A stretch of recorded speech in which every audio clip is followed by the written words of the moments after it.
Well, Madame Jacqueline Bourget-Garnier, it is a wonderful privilege to have an opportunity to speak with you this afternoon, in English or in French. Comme vous voulez. Huh?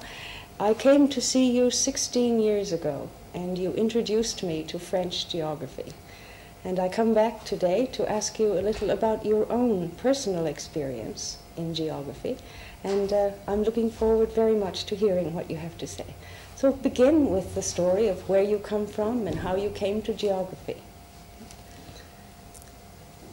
I come from the center of France, in a mountainous region which is called Massif Central, and there I was born, but as my father was an officer, a military man, he changed of place many times. So in fact I had my studies between three towns, Autun in the northeast of the Massif Central, and then Roanne in the same region, and afterwards Le Mans in the northwest of Paris. So when I have completed my secondary school, I wanted to go to the university, and I chose Paris, which was not very far from Le Mans.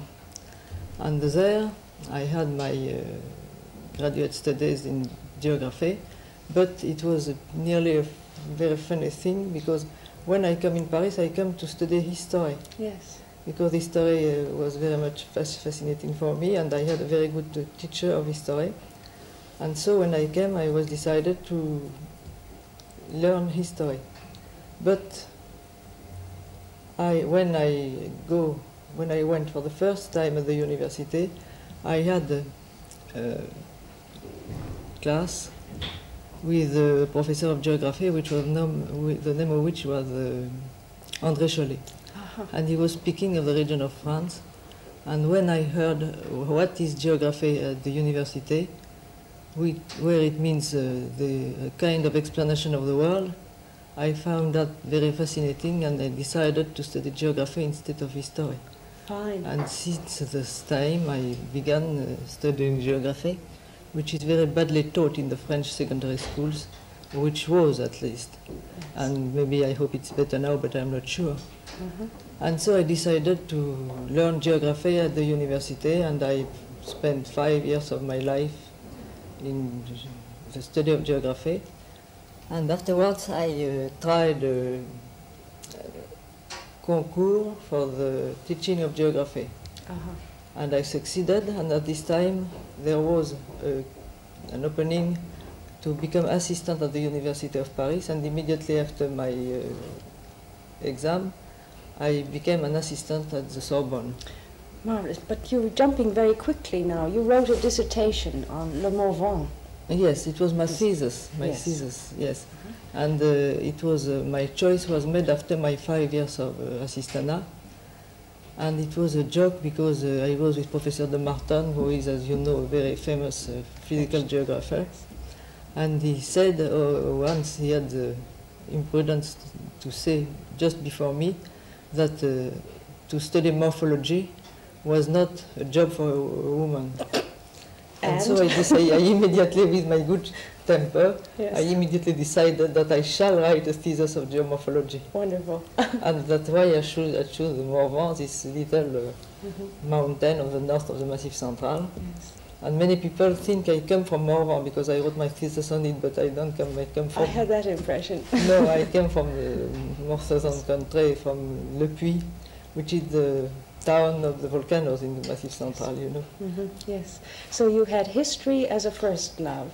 You learned geography, and you specialized in geomorphology, really, before you wrote your thesis. Yes, I specialized in geomorphology, and for writing my thesis, I decided to perfect my physical knowledge. So I went to the University of Sciences, and I was a student in mineralogy and geology, and afterwards I wrote my thesis. But there was a change in my orientation, because when I came to the Sorbonne, I said to you a moment ago, as an assistant, I was the assistant of the famous Max Sor, who was a very important human geographer in France at this time. And I worked with him for 6 or 7 years. And after that, I decided that I shall prefer maybe to specialize in human geography. So after my thesis, which was written in 1948, I decided to change, and I began to write papers and books in human geography under the influence of Max Sor. Can you speak a little about that? Because Max Sor, as you know, is one of my great heroes, and it must have been a wonderful thing to be an assistant with somebody who had such a wide range of interests. Sure it was. And you know, Max Sor himself was a very curious man, because he began in Montpellier, which is, as you know, maybe a very important town in the south of France for medical geography. There is a very important medical center there. And Sor has been a professor at the beginning of his life in this place, and he worked with doctors, with medicine people, and it was his first orientation towards human geography. And after that, he was an administrative people. He had very important administrative function, and before the war, he was the head of the primary teaching in France, in the ministry. And during the war, he lost his office because of the government of Vichy, and he came back to the Sorbonne as a simple professor. And he began to teach human geography at the Sorbonne, and it was the time where I met him and worked with him. And at this time he was writing his principal work, that's to say, the Fondement de la Géographie Humaine. There were 4 books, and I was beside him when he wrote these books. And so I learned quite a lot of things. I knew quite a lot of people, either from France or from the foreign countries, who came to meet him, and he always invited me with him.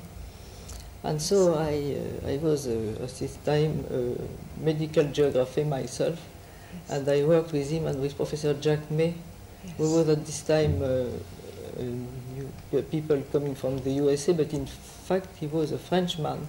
In Hanoi. Yes. In Hanoi,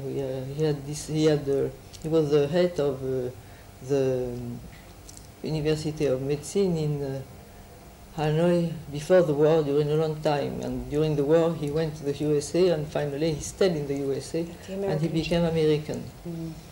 And he came back very often to France, and when he came to France, he came to Professor Sor, and I saw him, and I decided to spend some time medical geography. In medical geography. That's you know, if you look at my interests along my life, my professional life, you will see that I always change. Because when I begin with a matter, with a subject, I try to know all the people who are interested by this subject, especially if they are not geographers, because I think that geographers between them cannot learn something from one from another.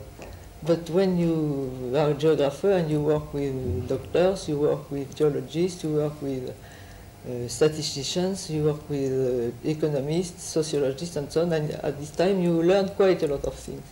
So every time I get a new subject, I meet all the people I can meet, I read all that I can read, and afterwards I write a book or a paper, and I go elsewhere to see another thing. Yes, that is very clear from your work, you know, but I always get the impression that there is a core, however, where you feel very comfortable as being a geographer. In other words, it is a core that can expand out in all kinds of directions, but it still has an identity. Yes, I think that's very important for a geographer, to be curious, you know. Yes. Whatever he sees, he must always ask why and how. And so why and how, these are the two main questions of geography.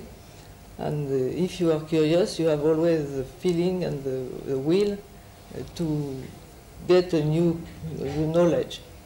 And so I was involved in medical geography, and I became the member of the International Commission of the UJE on medical geography. And at the same time, I began to have another interest, which was in population. Yes. Because when you study medical geography, you must know everything about the characteristics of the population. Mm-hmm. And so I went side lab to geography of population. Mm-hmm. And this was a very important part of my life because I had quite a lot of knowledge just to get. I must forget my geomorphology, and it was a little hard because I was very much interested by the landscape, you see. And still now, when I go in a new country, I always look at the landscape not with the eye of different people, but with the geomorphologist eye. Yes. And I wonder always why there are such relief or such morphological forms and so on. And after that, I became specialized in population, and I work with demographers, sociologists, statisticians, and so on. And I wrote 2 books at that time, my book on geography of population, 2 volumes, and then after that, general geography of population, which was published in France, under the title 3 milliards d'hommes, 3 milliards of men. And it lasted about nearly 10 years this time. But meanwhile, I had another interest which was beginning. It was regional studies. Yes, in the tradition of the French regional studies. Yes, because I think that for a geographer, regional geography is the true geography.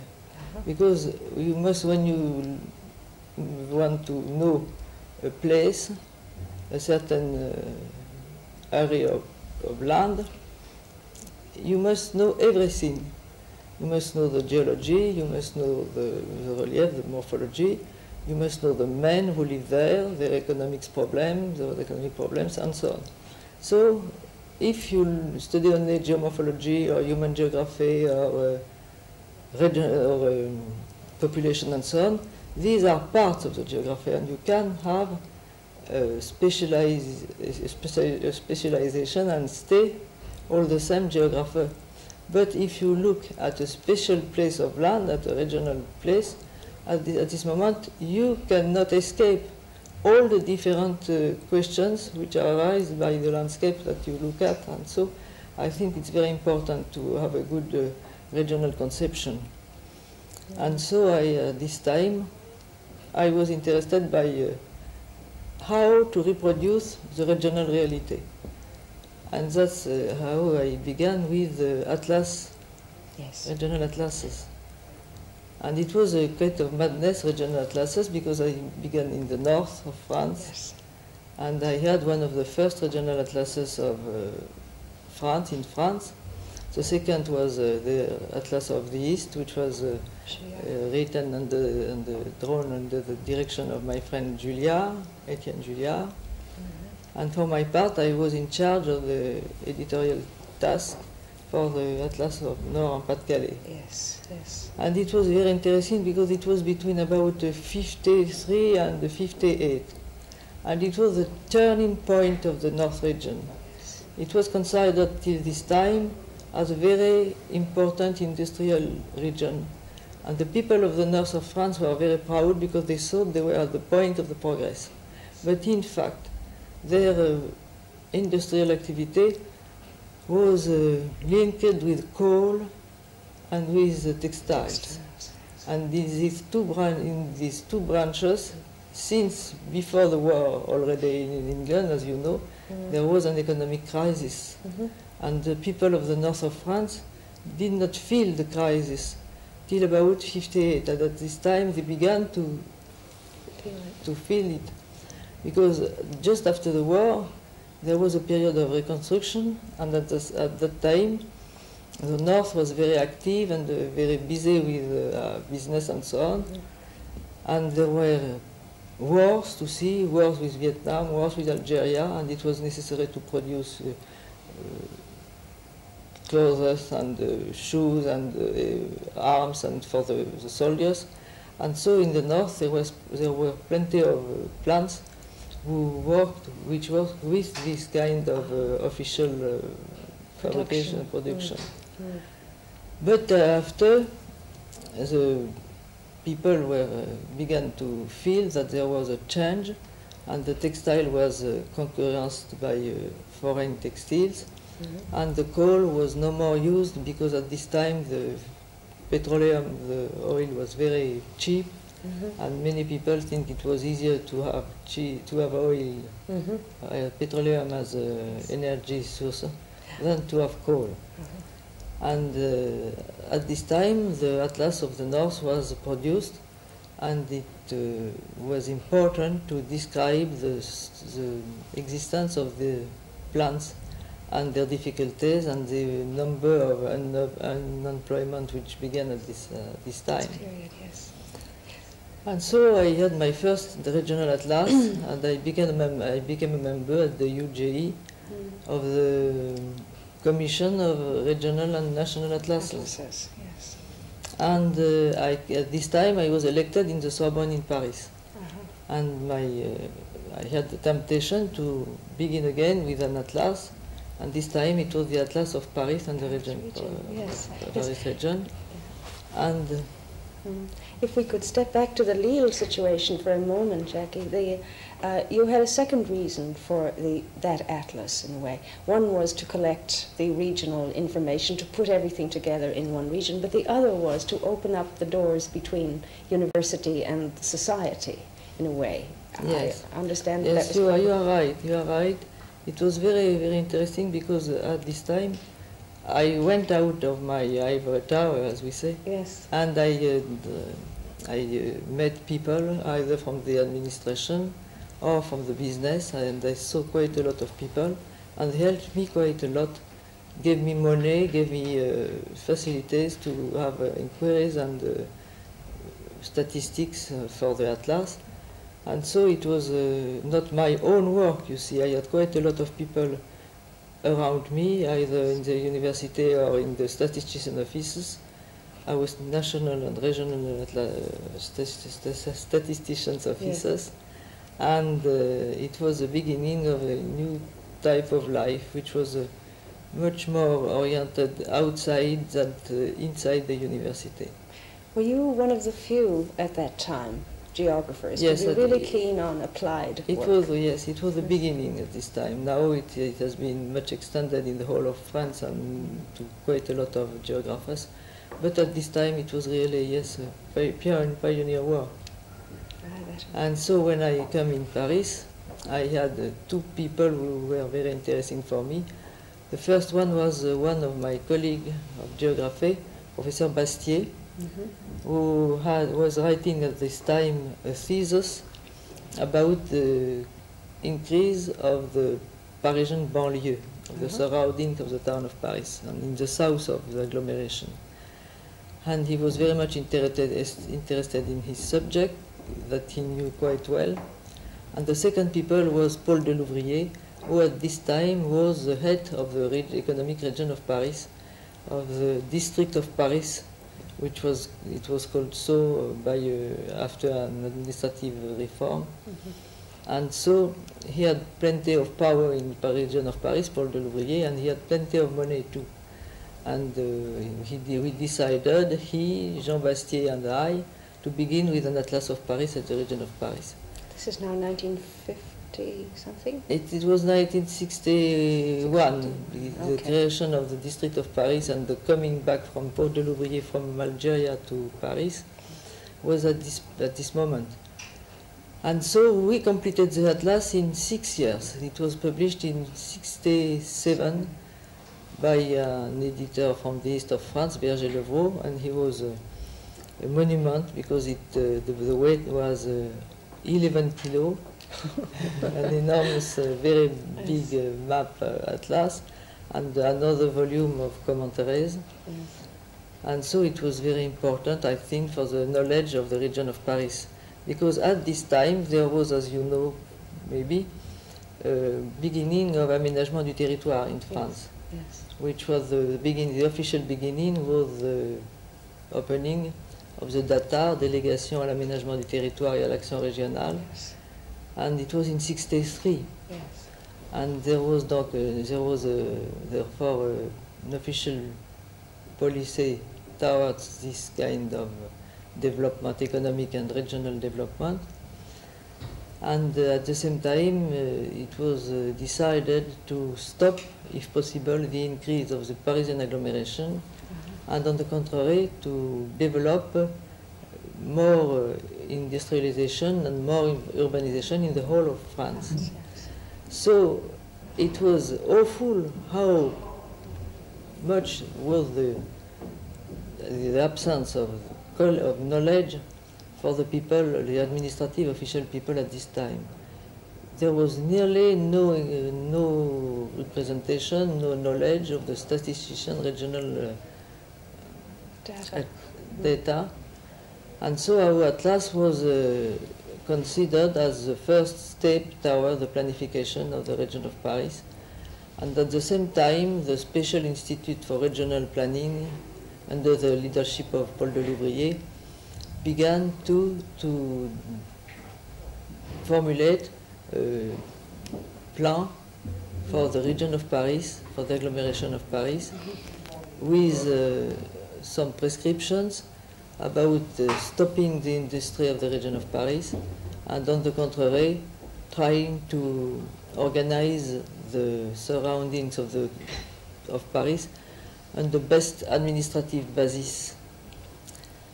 And so it was a very exciting period, and afterwards in 1967 the atlas was produced, and at this time I decided that every economic region in France must have a regional atlas.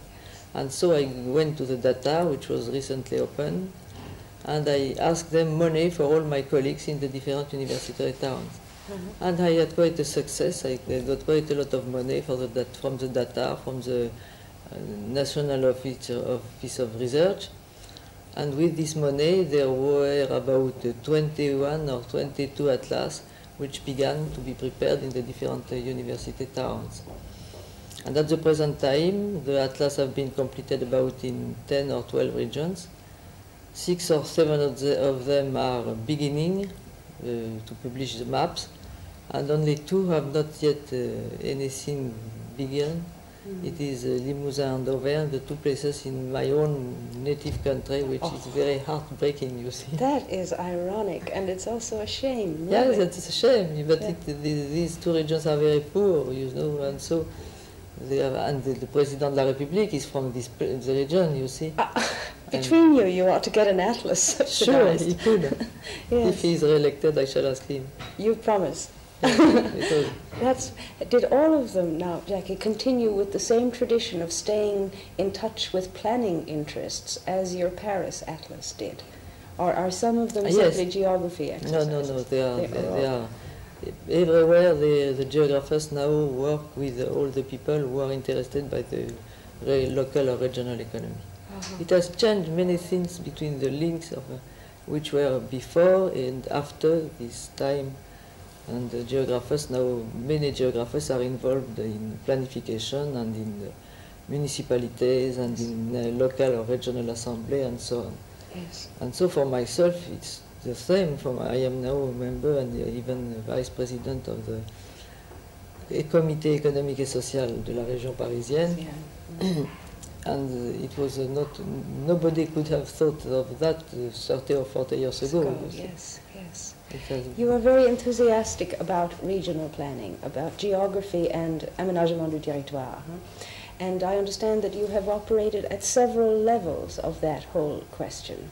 As you look back on your efforts, or the efforts of geographers since it began, say 63 on, have you some reflections on the degree of success or limited success or failure of some of the plans that geographers have proposed?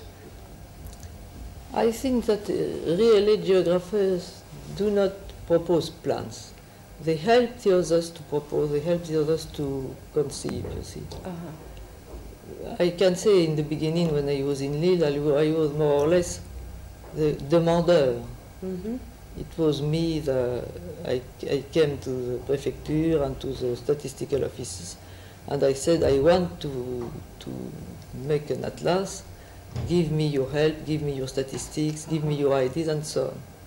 But afterwards, I became no more. I was no more the beginner, but I was the experienced people. And Yes. now that's why I am at the Comité économique et social, because in fact now I know the things people do not know. Yes. And so you see, there's a balance. Before I was Begging, you were coming I to was ask. begging, yes, and I was not very well informed very often. I went to people and they learned to me quite a lot of, they taught Yes. quite a lot of things. Yes. But now it's the contrary. Uh-huh. When they have, when the people from politician assemblies or economy or administrative units come to me, they say, can you help us to describe this thing or to evaluate this thing or to propose something, or can you give us a solution for such or such problem and so on. So it was a complete change, but it's only due to my great age. Oh, yes, you are very old, you know. Yes, I am very old. You know, one of my grandsons said to me one day he was hurt and I was looking for him, and he said, "You can do because you are old. You can do, and I shall not suffer. I know because you are old. You know how to do." I think that's the same for the people of the region of Paris, you see. I see, like your grandson. Do you feel like Paris is your grandchild? Sure, more or less. Not the region of Paris, but the new towns, you see, because I can say now that we have 5 new towns, which are being built at the present time in the region of Paris. But I can honestly say that if I had not done what I have done 3 or 4 years ago, there will be maybe no more new towns, because it was a question to stop them, because they cost a lot of money, and with the recent economic crisis, many people thought that it was not necessary to go on with the new towns, that we must stop, because it needs a lot of money. You see, everything is new, and there are special work for beautiful new architecture and so on. So it's very expensive, and as there are no inhabitants, since when you begin with a new town, you have no inhabitants before. So it is the state or the region which must pay all the things. Yes. And some years ago, it was nearly decided to stop them. And with quite a lot of good friends, either geographers or not, we were very eager to have the continuation of these new towns, and now it's adopted and the new towns go on. Yes. Why are you so convinced that it was a good idea, the new towns? I think it's a good idea because you have two things. First, you have to look at the dwellings of people, at the houses of people who come after that to the new town. Many of these people were living in very small rooms, sometimes with no comfort, no modern comfort. Very often without any view. You see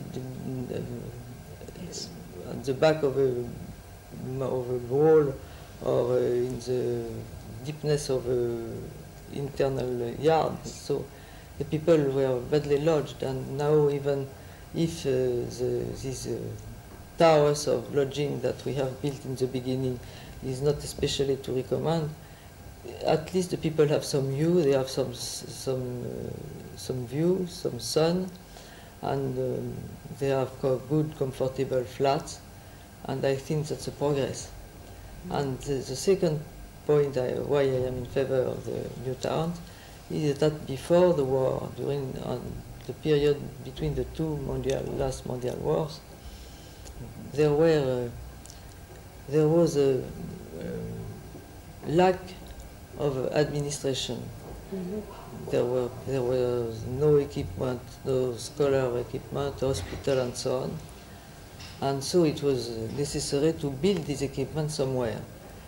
You could have built them everywhere in small towns of the region and so on, but the communications were not very good, and you will have these equipments only for some people, not for the generality of them.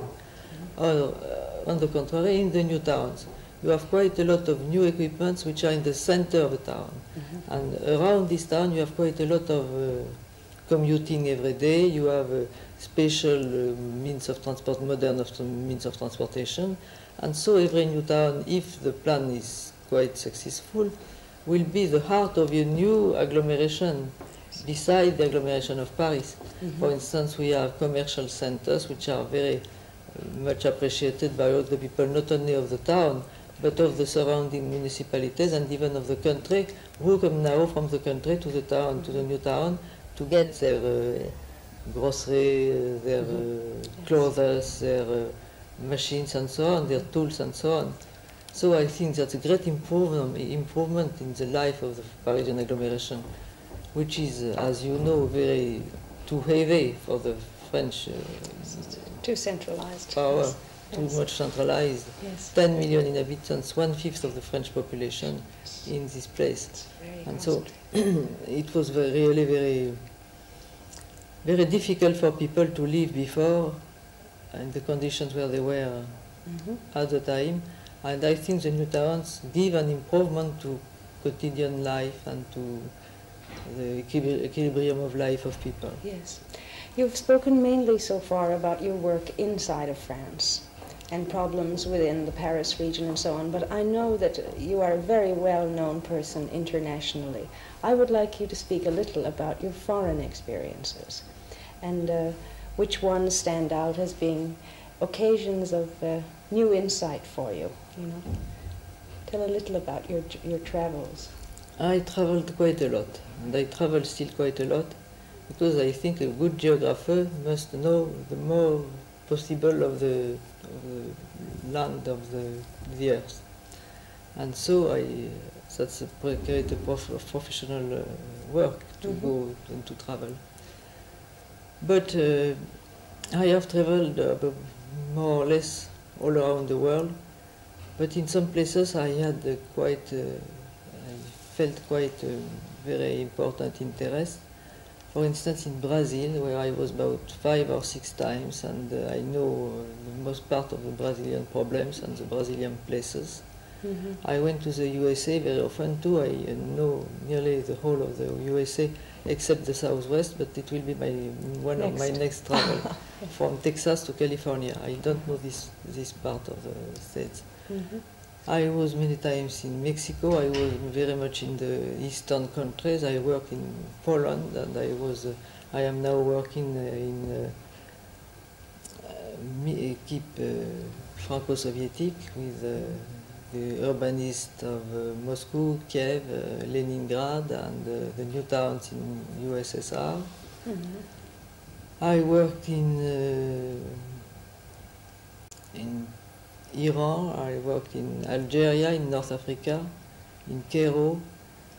I could give you many names, but and which is wonderful is that I have friends in all these places, and whenever I go there, I always found people who say, hello, we are happy to meet you, and That's I am happy to meet them too. Yes, that really makes it worthwhile, doesn't it? Yes. Yes, I think I have a good experience of the world, and I think it's very important because it allows to have comparison and to be able to give solutions in a place or to learn something in another place. And I am very fond of speaking with people, seeing the problems and trying to reduce or to understand them, because we cannot always give the solution, but you can at least try to understand. The problem. Yes, yes. I know we are running short on time, and I want you very much to give me some impressions of French geography generally. You come from a very classical line, as it were. Maxor, who was the student of Vidal de la Blache and so forth. You knew many of the, at least the second generation of the classical tradition. I'd like you to say some things about that tradition, but also some things about contemporary geography in France, what changes you see coming about. I think that that's very important. I am from the classical tradition of geography in France, that is true. But I think it's a very essential part of geography. But it is mainly description. And I think that is not sufficient. A geographer must be a good observer, a good descriptor, but he must not stop there. And too often the classical French geography stops too short. And after that, there is another part of geography. For me, that's not a different kind of geography. That's another part of geography, which is a part which is much more scientifical, which tries to get explanations or to get comparisons with quantitative methods. But quantitative methods do not appear to me as essential. I'm sure, and I use it myself, that the computer, for instance, is very interesting to study such or such phenomena. But which is more important for me in the new geography is the kind of thinking the new geographer, the geographer must have now. It means that instead of describing the scenes one by one and saying with proudness, as some of my former colleagues said, every geographical fact is unique, I think it's not this type of reasoning we must have now. We must say there is such general case, and after this case to try to see the originality of the facts, but through a model or through a general line, a middle line, which express which is normally the rule. And outside from the rule you can try to describe the exceptions. And at this time you have no more unicity, but you have individuality, and I think that's essential.